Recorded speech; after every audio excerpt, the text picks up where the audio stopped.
Mismong si Zamboanga City Mayor Beng Climaco ang nag-inspeksyon sa konstruksyon sa nahuman nga Phase 1 ug ang nagpadayong konstruksyon nga Phase 2 sa nahugmak nga footbridge sa sitio Hong Kong, Barangay Rio Hondo, Zamboanga City. Gikan sa kahoy nga mga materyales nga unang gigamit sa footbridge, gama na sa semento ug kabilya ang giilis niini.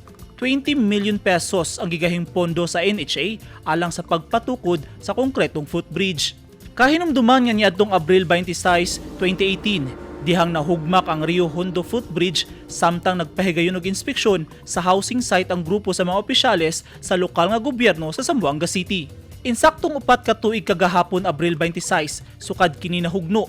Mibisita si Mayor Beng kuyog ang mga representante gikan sa NHA, kontraktor, HLMD, Rio Hondo Barangay Council ug ubang ahensya sa lokal nga gobyerno sa Zamboanga. Gihatagan og prioridad sa lokal nga gobyerno ang Z3R projects, partikular ang pagpaayo sa footbridge, pinaagi sa Local Interagency Committee, inubanan sa Housing and Land Management Division kon HLMD isip Head Secretariat ubos sa Rodrigo Pagota Isidro. Ang proyekto dunay total length nga 776 linear meters nga dunay area nga 1.975 hectares.